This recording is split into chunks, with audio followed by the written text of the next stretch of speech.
There's a rumor going around that Tesla today broke out. I don't know.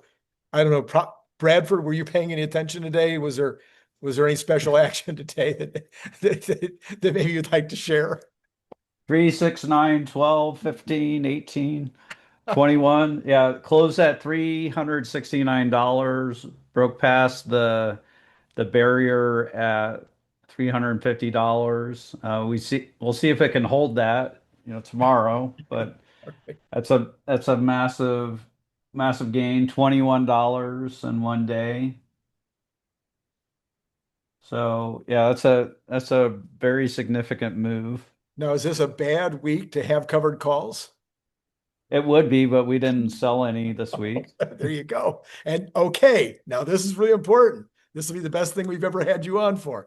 Why did you decide not to sell any this week? The premiums were low. Okay. We thought that the sentiment in the stock is pretty low, and we do see some positive catalysts. Um, and one of them being, and I posted about this yesterday, is that and you've been covering this with Brian Wong, who I think is right on this. Deliveries might be over 500,000 in Q3 for Tesla. Uh-huh. And while that's a short-term thing and might be irrelevant in terms of Robotaxi and Optimus, it does matter around sentiment around the stock and how people perceive Tesla as an investment. Um, and as expectations for the quarter go up from here, um, I think the stock could rally into these production and delivery numbers. Okay, so you had some actual reasons, some facts at your disposal, but sounds like it was kind of a gut call that this Mhm. could be good. Yeah, and we also don't want to have cover calls out there when version 14 comes out. We didn't think it was coming out this week, but we think version 14 is going to be really good. Um, so yeah, we're treading carefully. Premiums weren't that great. Whenever you're selling cover calls, you're selling insurance, Mhm, mhm. and you don't want to sell insurance too cheaply. Right. That's something that Berkshire Hathaway is really good at. Like they sell the hurricane insurance when it's expensive. So like after the hurricane comes through, they'll write new hurricane insurance. Right. Um, but then like once the Europeans come in and drive the prices down, then they stop writing hurricane insurance because it gets too cheap. And then the next hurricane comes and kicks the Europeans' butts. Got it. Got it. I see. Well, there you go. Now I know more about the insurance business. All right. So covered calls were off this week. Well, it would sound to me like maybe you won't be doing covered calls for the next 2 weeks either. You might have to wait until after the October 2 numbers before you Well, uh depending on the stock tomorrow, like if we t continue to get some follow through, uh people might get a bit FOMO-y, oh, we'll have to reevaluate, look at the premiums, that kind of thing. So we're not necessarily off every week, but it is a decision where we're looking at a lot of different factors going into it. yeah. So F14, I mean, I'm sorry, version 14, I'm not sure that's going to be a big pump on the day. I think with when these versions come out, I think we have this like 3 week situation with a new version. I know this is going Yeah. to be a big version, but we got to wait to hear what the folks say on the YouTube videos and Hmm. what the pundits say on X and whatnot. But I would say, the October 2nd number, as you mentioned, could be Okay. very surprising, extremely surprising. Because right now you've got some on the street. I mean, the street number is still 432. I just checked on Troy, and on Monday at least it was at 432 is the street number. Troy is at Yeah. 468 or Right. 467. So if it comes in at 500,000, that's going to be a big beat Yeah. I think Troy's going to end up close to 490 before he's done. by for his September 30th number or whatever his last number is. I think he's going to end up there. And um, yeah, we think it could be above 500,000. And I think there'll be some Wall Street analysts that are going to copy Troy's homework, Right. and magically they're going to be at 490 plus or minus 5,000. They'll do an update, last minute Right, right, for right. that. But it's going to be such a huge shift up from where production and deliveries have been that I think it'd be a large psychological surprise. So With the new version coming out, when version 13 came out, you had about a week, but it was like it started to really march on that first day. But you're right, it wasn't suddenly up 25%, but it did march over the course of a week pretty strongly. yeah. So on the numbers on the second, the way I'm figuring it is if we do get 50,000 over the street's expectation, that's worth about a nickel. But if we get 4 gigawatts of deployment over the street's expectation, that's about 20 cents a share. Mhm. I don't know if the street will get it, but if we come in with 14 or 15 gigawatts of deployment, which is totally possible, that could be 20 cents a share, 3 weeks later. Yeah, Shanghai, the mega factory at Shanghai is starting to throw off some mega packs for some large projects in Australia. So it's not just mega factory Lathrop that's delivering all the mega packs in the world now. Um, yeah, you're right. At a certain point, they're going to start doing 3 to 4 gigawatt hours per quarter, on their way to 10 per quarter. But Mhm. they'll get to 3 or 4 in a bit. We'll see how soon that is. Right. But if you take that with a depressed quarter last time, and the bumpiness could give Lathrop a positive bump this Mm, quarter, and then you yeah. then you throw in the wall units. I think we could easily be at 14, and we might hit 15. Hmm. So Yeah, anyway, that could happen. that could be a bigger deal than actually the car number. Well, it would be a bigger deal to the bottom line, but may or may not be a bigger deal to the investing public. Yeah, so what do you want to talk about next? We could talk about Elon at All In, or we could talk some Mega Block and Transformers. So I really want to, you are the expert here on the mega packs. After all, I mean, I hope you're keeping up your expertise after, you started out being the number one guy, the go-to guy on mega packs. So we have the mega I block. just count them. I'm not like an electrical engineer or utility person. Yeah, yeah. I've mentioned a few times on my channel that my dad was actually working on the most forward what do you call state of the art transformers his Oh, entire cool. life, and so I was around that, watching what was happening in the transformer business. So what about the mega block? I've already done a couple of shows on it, so rather than me say anything, I should just have you. What did you see on the mega block? What do you think that means? How important is it? What are we looking at? Well, I just think it's cool for one. You think it's cool? Okay, there you go. All right, never mind. Let's go on to the next. It's kind of like Legos, and maybe that's why they add the block name to it. It's like, some Lego blocks, Mega Yeah. Block. I think it's cool how they bring four of them together in this, pack of packs, and are still able to use the shipping container size. I think it's amazing that they got more battery into the same size of overall container. So going from 4 to 5 megawatt hours. I'm dying to see these batteries. Yeah. The 2 liter batteries, like those are really big battery Really cells. big batteries. Um, so I don't think that's the module size. I think it's the battery size. Yeah. That's pretty shocking to me. I guess there's LFP batteries today that are that big. I just not used to seeing like Tesla use those. Um, yeah, lots of good stuff. Big change since 2019 where it would the first mega pack announcement, they said we can do a 1 gigawatt install in 3 months, which is essentially 13 weeks. Right. And now they say they can do it in 20 business days, which is 4 weeks. So a 70% reduction in the time to install a gigawatt hour. Right.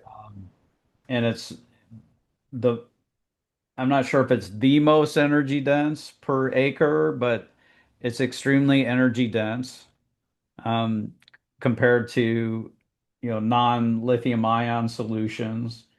Um, yes, but like the transformer, I think is the really big deal. There's a huge shortage of transformers. Yeah, I posted about how big a deal a transformer is, and someone said they're on a project right now, and the delay on the transformers is 134 weeks, so nearly 3 years.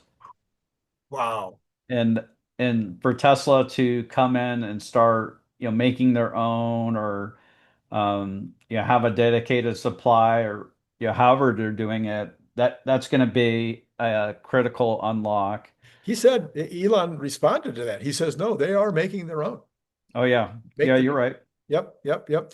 Okay. So that sounds like that makes it seem like we're going to be waiting until late 2026 for that to happen then. So it seems to all be working with the Mega Pack 3 and Right. the switchgear, the bus bar, and the transformer. So I don't think they're going to be able to add that to the Mega Pack 2 XL Yeah. uh, Yeah. It was, in that package. yeah, it looked to me, as I thought about it over several days, it looked to me like there's so many changes in this. I mean, massive numbers of changes. This is almost like a brand new, vehicle. I mean, just the cell is different, the transformer is different, the buses are different. I mean, The just going cooling. the cool, so everything, the cooling, I mean, everything is different, and it's a brand new factory. So great, it can all be, zeroed in. All these new things in that brand new factory is all great. Mm. Might mean that it's a little longer ramp than usual, because everything is new, and you can always have more things go wrong. But then my second question, this was the one I thought maybe you would have at least some insight into.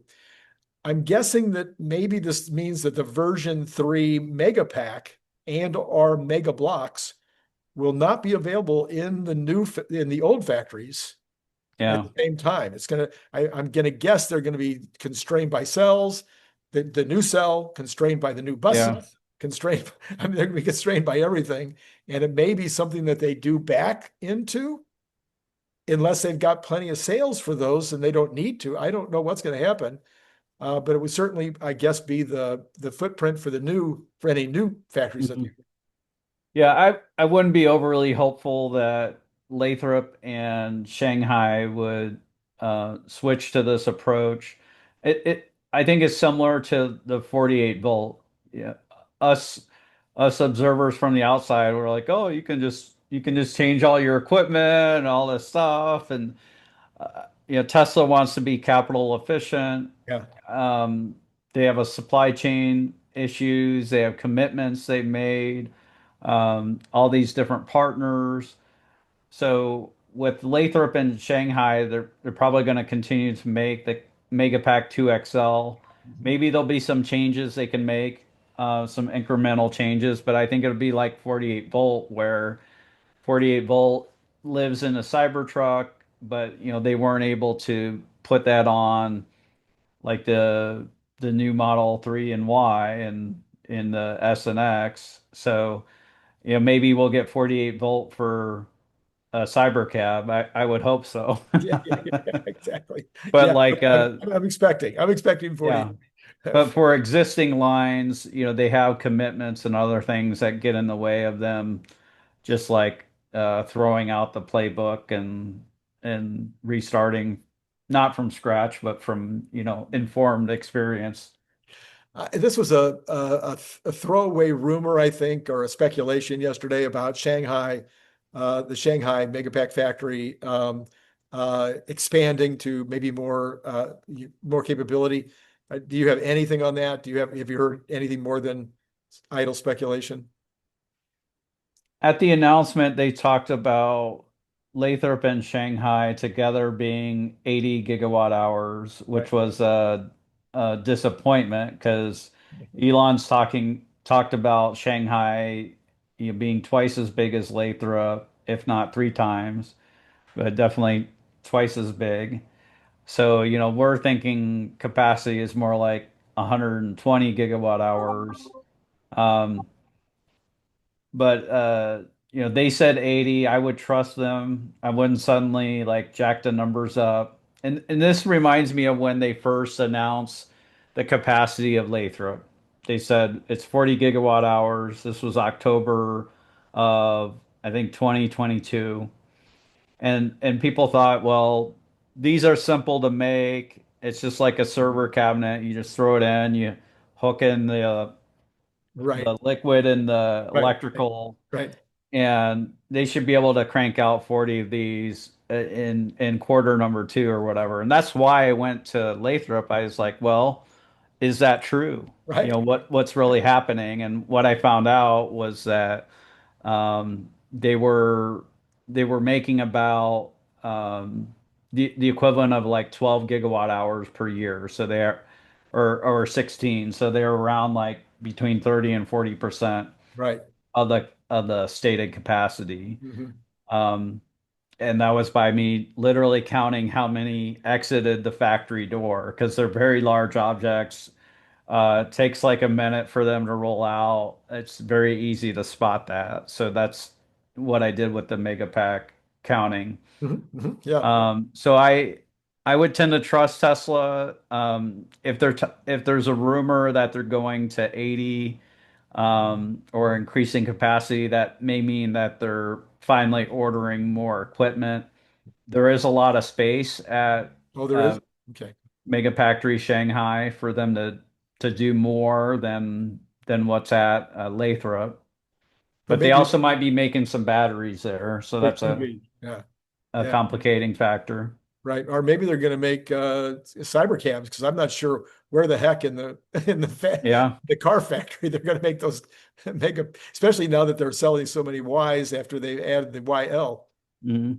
Yeah. Yeah, essentially at Giga Shanghai, they have two Model Y lines and one Model 3 line, and they don't really have a whole lot of capacity for like a compact hatchback or whatever. So for them to make a compact hatchback or a cyber cab, Or both. they would need a whole nother building to do that in. Yeah. Yeah. So it'll be really, I mean, it's fascinating to this next Yeah. 6 months is just going to be, it's going to be crazy time. I don't think they'll make the cyber cab at first in China. Okay. That's just my opinion. I think they've been engineering it in Austin. Hmm. I think it'd be an incredible positive surprise if they were Sounds, going to also make it in Shanghai yeah, there's been some noise that they've seen equipment in both Austin and in Fremont for for the Cybercam. cool. Yeah, I don't know if that was true, but that was it was somebody who I respected. I don't remember who it was, and I only respect like three people besides you. So, all right. So Elon was on the All In podcast the other day. I've recommended to people that they should all watch that. It's Hmm. part of their annual All In summit. And Elon Right. has, I think, appeared at all of their All In summits. And he talked about a bunch of stuff, but I think probably the most important thing was talk about the Optimus hand, the hand of Optimus. So, Hmm. what were some of your takeaways on that? So, before this event, people were thinking that the new Optimus hand would have 22 degrees of freedom, and Elon said that it may have like 28 to 29. Um, but I think like the human hand is like close to 26.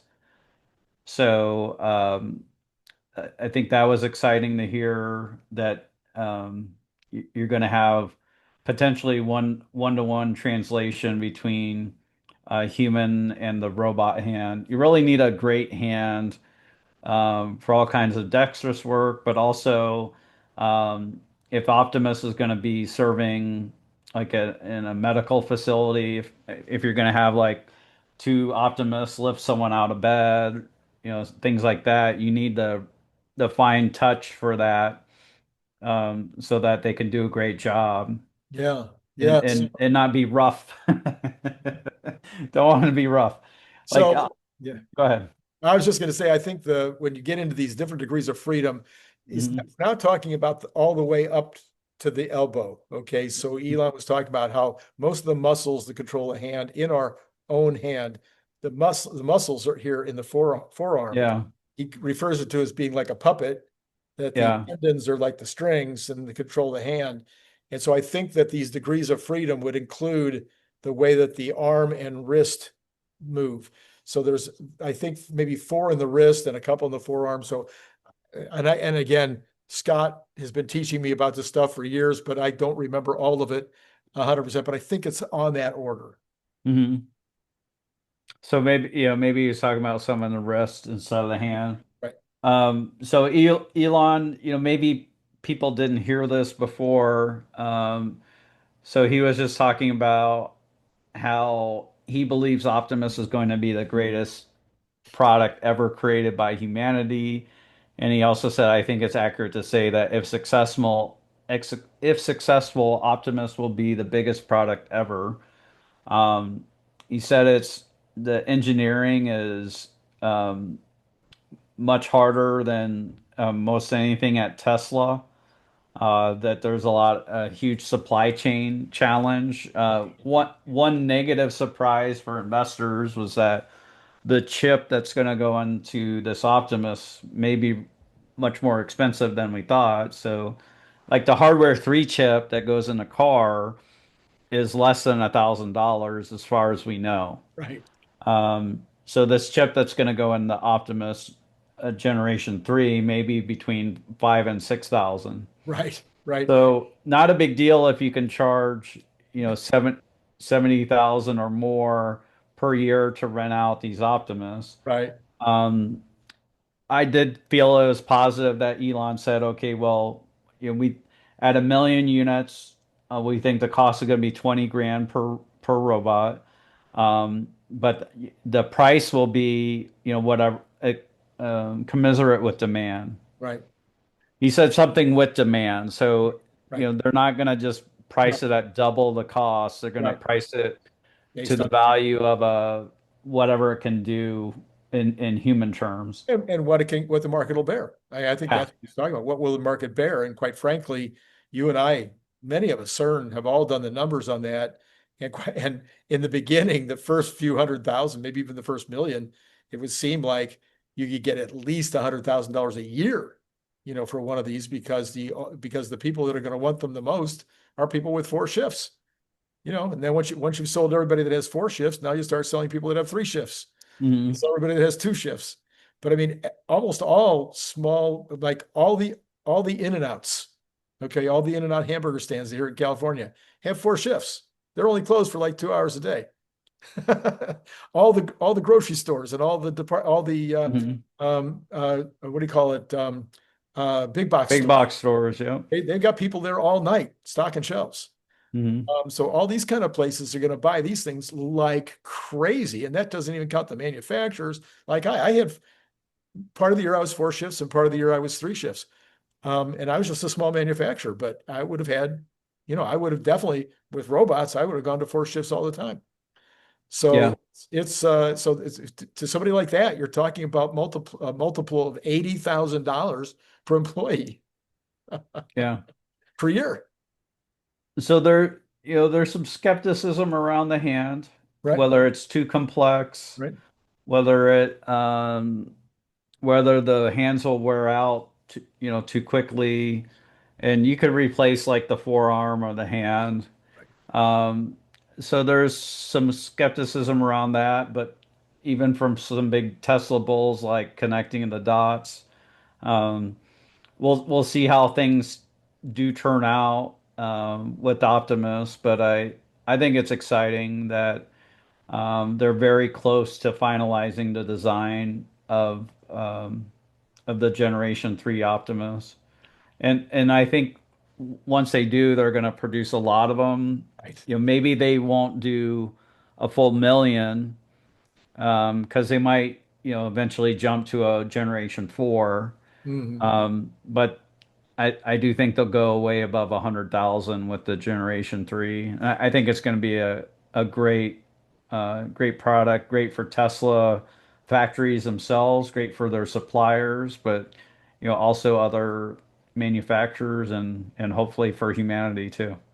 Yeah, and so just for those who have been watching the show since the very beginning, you'll remember that Scott Walter and I spent hours going over the bill of materials, trying to figure out how much this was going to cost. And I think Scott finally came down to about $7,000.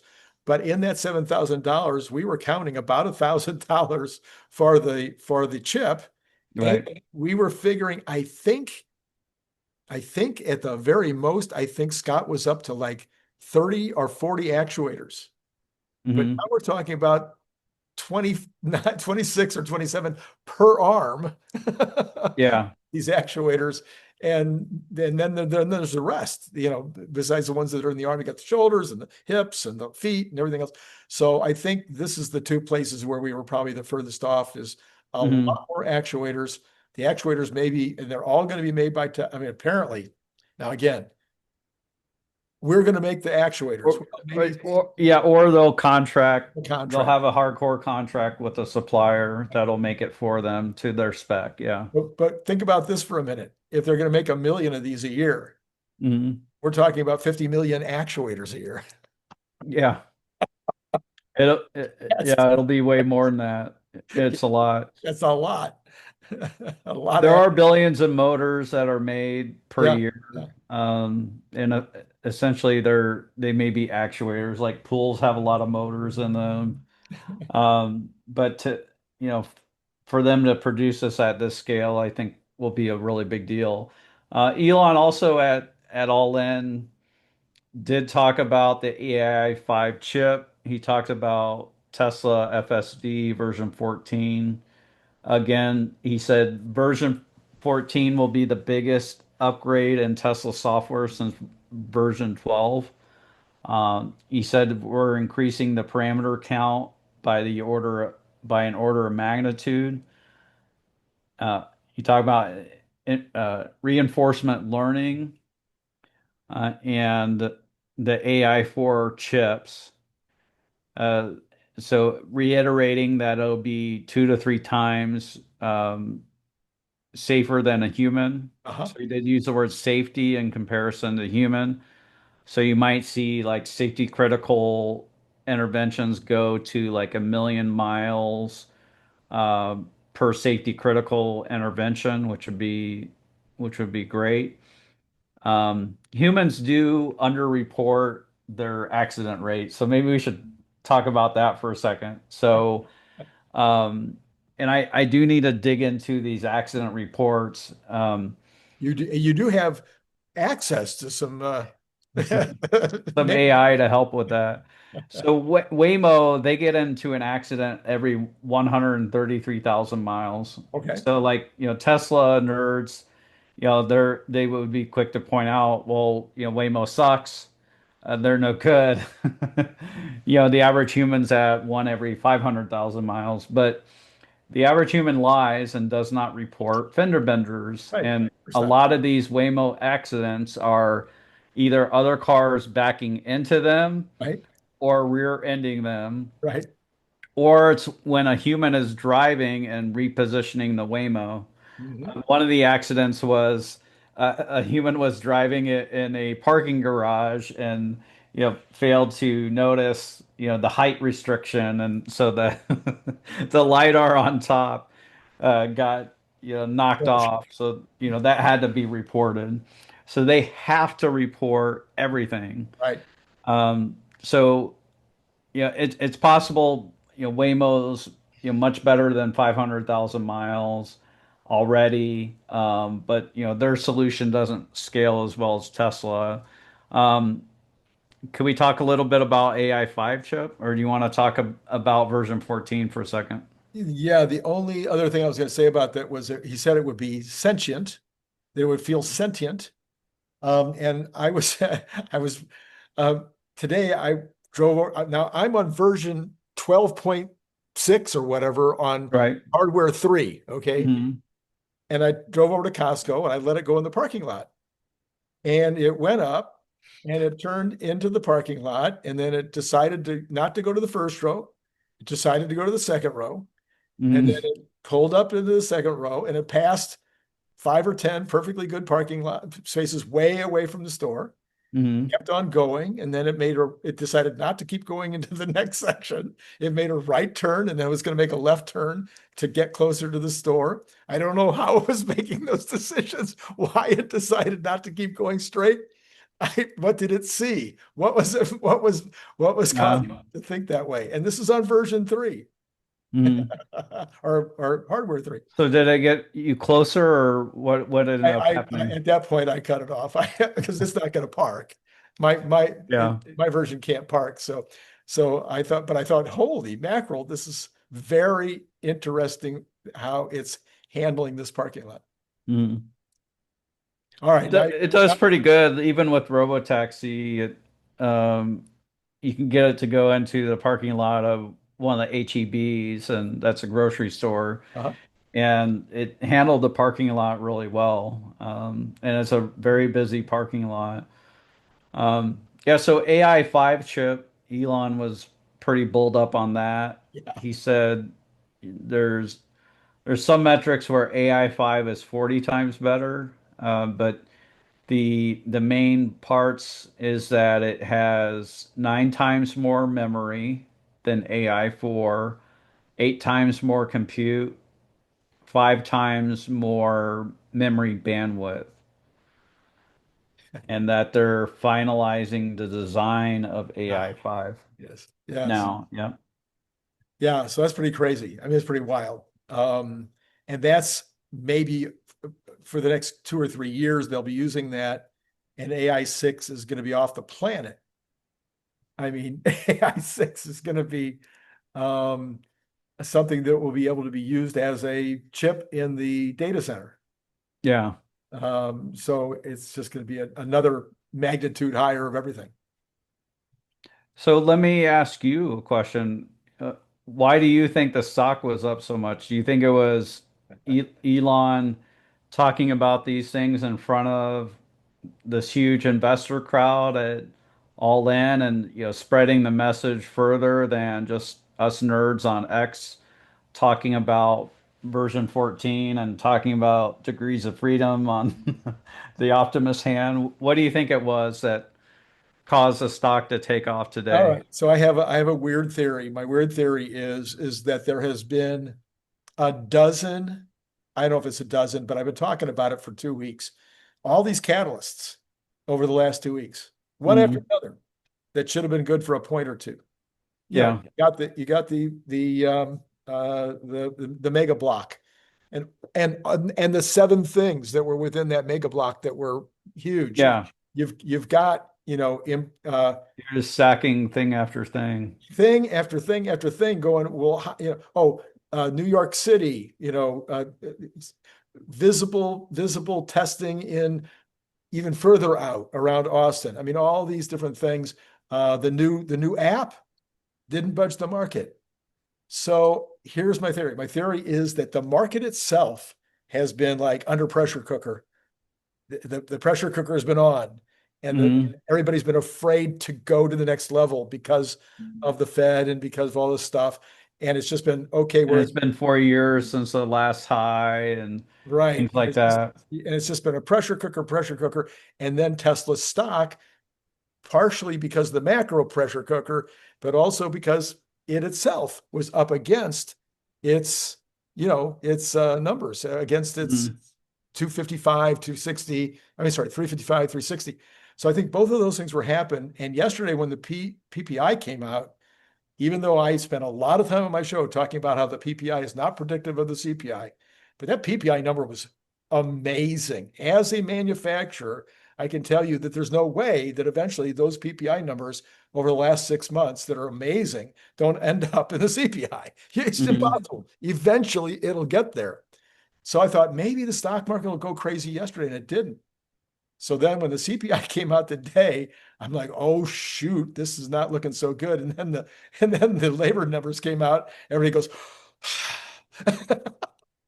Hmm. okay, we're going to get the cut at the Fed, and both the market, what was the Dow was up 550, 600. What was it? What Yeah, I was it? don't know. Oh, it was up 617. Hmm. The Dow was up 1.36% today. The Nasdaq was up 70.72 and the S&P was up 80.85. So you had even Hmm. the S&P was up almost a full percent today. And so I think The that's small cap ETF was up 1.85. 1.85. That's a lot. That's a lot. And the small caps are going to be the ones that are going to benefit the most from the Fed cut.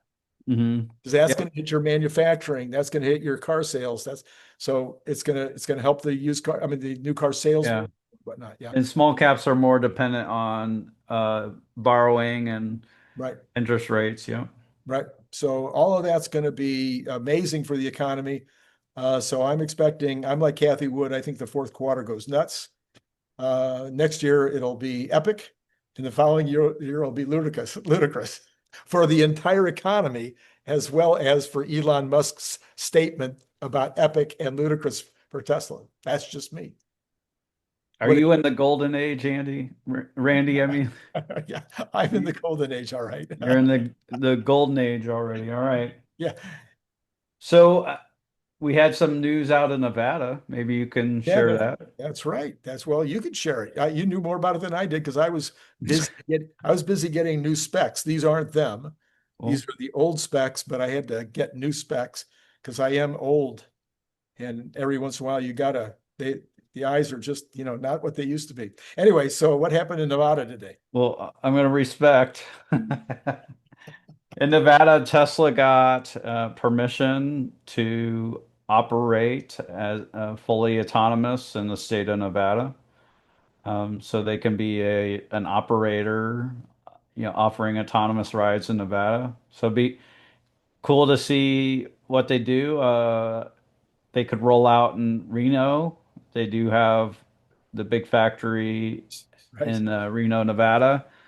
Um, they likely have a lot of employees that ride share to and from working there. Also Vegas, of course, the boring tunnels in Yes. Vegas. Uh, they could they could help out with that. So that was a big positive, but probably not what really moved the No. stock that much. I don't think that was it. I mean, not to say that Nevada hasn't become an important, fairly populous state, but I think we would get a pop if we all of a sudden rolled out, actually started putting vehicles on the ground in Dallas or vehicles on the, actual, you know, Mhm. started doing something in a few of the more major cities. By the way, did you know? I mean, how many cities in Texas now are in the top 13? I think it's five of the largest cities in the country are now in Texas Wow. out of Well, 13. Texas is its own It's country. its own country now. Yeah, I suppose. Yeah, it's pretty big. Yeah, yeah. All right. So what do you think? That was my take on why Tesla went crazy today, but come on, you must have a take. Well, I shared mine a little earlier. Oh, Uh, okay. So that was yeah. kind of okay. Yeah. So the Q3 deliveries realization, but also the all-in Yeah. appearance by Elon in front of people with a lot of money, It's a lot of money. and just getting more eyeballs on the vision for Tesla and what it means, real world application of AI. Right, right, right. So it's just like a delayed reaction to that. Um, so yeah, I think that's mainly it. Um, yeah, things could get nutty for Tesla. It's gonna be exciting. We will Oh, see media attacks. So, we saw one yesterday with Bloomberg. Right. They were just throwing a bucket of fear, uncertainty, and doubt on Tesla's, old issue as far as, oh, well, what if you get it trapped in your Tesla and it catches fire? And we all know that Teslas have emergency door latches that are not dependent on the Tesla, being powered. And these fires are very slow burning and they're not like suddenly causing a bunch of smoke in the cabin. So you have an emergency door latch on the two front doors that's really easy to locate. It's a little harder on the rear doors, but they were, throwing some FUD on that. That may have worked a little bit yesterday, but uh, did not Not did not not hurt the the stock huge, today. not that huge fall off at the end yesterday, that crazy drop. Yeah, that was very bizarre because there didn't seem to be any real news uh, Mhm. to precipitate the drop. But um, uh, uh, Nicholas Gibbs thought that that drop was technical, 100% technical. Maybe he was Mhm. right, Yeah. and that would be, borne out if you look at today. Mhm. So, a wild ride. All right. So, you're not a technical guy, but according to all these these technicians, they say there's nothing between here and 400. I'd No, agree with that. you agree with that? Okay. Mhm. So it's like it could just be at 400 like next Tuesday. Yep, potentially. We'll see what happens. Yeah, I'm curious what kind of follow through we get tomorrow. So there might be further buying tomorrow. It's my wife. It is. Um, You gonna so take the call? I'll just text her. Okay.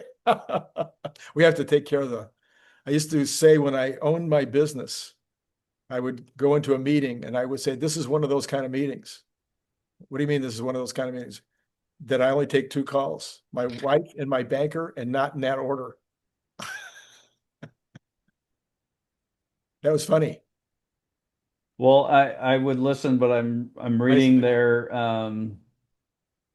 yeah, she's just making sure I pick up the dog from the vet. Had a There you dog go. in Got to get the dog from the vet for sure. the dog was Yeah. in the vet today, so Yeah. I do have a new puppy, but we do have an older dog Oh, okay.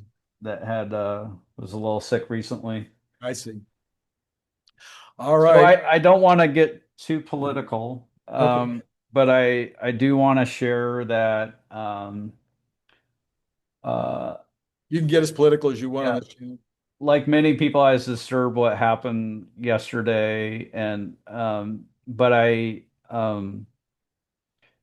Charlie Kirk died for what he believed in, which was free speech and discussing things with other people with differing viewpoints. And um, so um, I think it's fitting. Yeah, I don't like that he died. I'm very inspired by his example. And I, for at least myself personally, I hope it leads to um, me recommitting to my faith and and just doubling down on that. Just personally, it's not like I'm going to go out there and start proselytizing or whatever, but um, it caused me to think twice about things. Very good. That's great. That's fantastic. Yeah, I mean, I have to, all of us who have a little bit of a public facing situation, which this is really the first time in my life, these last 3 years that I've had this kind of I've been a speaker at national conventions and whatnot, but I haven't had this kind of a public face before. And I'm challenged on a daily basis as to how far to go with what I say on X or what I Mhm. say on my channel, whether to let it all hang out or not. And I would say over the last, 6 months or so, I think, the Trump being in power has provided maybe a little more um, a little more of a buffer to be able to say what's true. I think maybe the fact that we don't have this cancel culture still Yeah. active, that Elon has come in and fixed Twitter, made it into X, and you don't have to worry about being canceled. YouTube apparently is not quite as ready to take me down, and that would be a big deal because it's my number one income. But I think I've become bolder, and Mm, some people do still go, sorry, Randy, I'm out of here. yeah. They Yesterday, don't like it. Yeah. yesterday I said on X, right after Charlie died, I said, I wish that people on the right would not jump to conclusions about the motive. Mm, You don't know who this guy is. yeah. We, We don't. we Yeah, don't it's true. We don't know. know. So wait until we know. Yeah. It's okay. Once we know, okay, let's go after him. Uh, Mm, but until we know, let's not jump to conclusions about the motive. yeah. And that cost me a couple of followers. I would the only thing I would challenge you is I would try to avoid name calling. So Oh no, that's something I try to avoid. I just call them bozos or idiots. I wouldn't call people bozos, but um I try to avoid that, but yeah, I I don't I don't think that suddenly we're going to devolve as a country. I think there's a lot of fear about this, and I don't think that's going to happen either. But I agree with you. There's been a lot of incidents recently where um, yeah, it's clear that the lack of mental institutions and being able to institutionalize people and just putting them out on the streets is not it's not a great answer. Like we need to protect people. Um, we need to protect the life, liberty, and happiness of all our citizens. And some people may need to be they may need to get that mental help. They may need to be shielded from society to protect us all. And I think I know it's not like a pretty thing or something that we'd wish on someone, but some people really need that. Oh yeah, no, I can give you just a quick anecdote. Back 100 years ago, let's see, back in the 70s, my secretary had a thyroid problem. We didn't know it, and she had a very bad hypo. I can never remember which is which. But when you have this thyroid problem, it's almost like you're on an hallucinogen. She wrote a note. I saw her writing this note. I heard her talking on the phone in weird ways, like she was out of her mind. Hmm. Left a note that when she went to lunch, I picked up, and she was a clear threat to herself and to her children. She had two little babies, two little children. Hmm. Clear threat. And I called Patton Hospital, which is right down the street from where we were, and they said, if you can get her to come in and sign herself in, because this was after the Supreme Court decision, or I think Supreme Court decision that said that they have to they have to sign themselves in. And I'm like, what? Hmm. And I managed to do it, but it should have been, hey, come get her. She's a threat to her children. Hmm. But that's how hard it is to get somebody who is lost it, to get somebody to take over. Yeah, it's a tough. I understand there's a lot of complexity around Sure. it, but uh, getting rid of the mental institutions altogether, or vast majority of them, is probably not the answer either. And we don't want to take away someone's freedom capriciously either. So like I'm sensitive to that. Um, so I think this is for me, it's a bit of a wake up call. Yeah. Yeah, absolutely. All right, then. I know you have things to do, people to see, places to go, or something like that. So, Let's get right to the numbers. thanks for being here.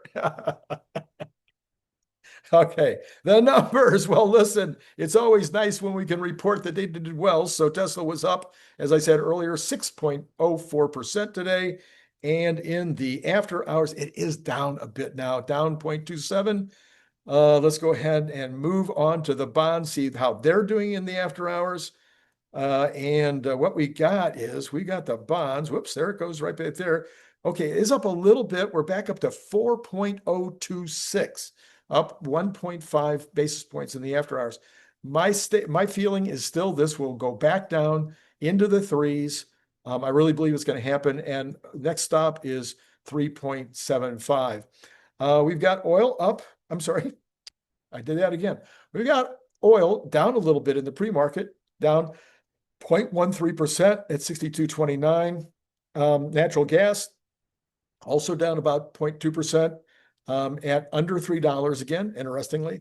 We have gold basically unchanged today. I'm sorry, in the pre-market, up $1.90, but at 3,675. Silver down a little bit, down 0.22. It's at $42.05 or 6 cents, depending on how you count it. And copper right now is unchanged, but is at 461. So that's the highest we've seen it since we had that change in the way that the tariffs were being applied. We have got the dollar mixed, and we've got Bitcoin up another 1562 today. So we're now sitting just under 115,000. Ether up 2.85 today, sitting at 44.40. Dow futures for tomorrow continuing up on the Dow 0.02% right now, not very much. The S&P, as I like to say, is now up 0.00%, and the NASDAQ is down 0.02%. So very, very flat right now in the after we got we had some numbers this afternoon. I should have looked them up before we came on. I'll report them in the morning, but we had the federal budget deficit number should have come out this morning, and there is no headline. I'm looking to see if there's a headline. So I'm guessing that the federal budget deficit was not a big deal, or there would have been a headline, but I will cover the federal budget tomorrow morning in as usual. Okay, so what do we got? Coming up later tonight is Cern Basher, and Cern and I have already done the show, and it is outstanding, of course. That'll be on about 7:45, and maybe a little earlier tonight, maybe around 7. And then we've got last night. You want to definitely go back. I'll put both of them up because they were both amazing. There's no, you guys know that Brian Wong and then Nicholas Gibbs are both doing great. And Nicholas Gibbs called it last night. He called what would happen today. He may not have called it quite as big as it turned out to be, but he did call it. So I'll put both cards up for you to go check that out if you got some time on your hands. All right, that's all I got for you right now. It's been great talking to you.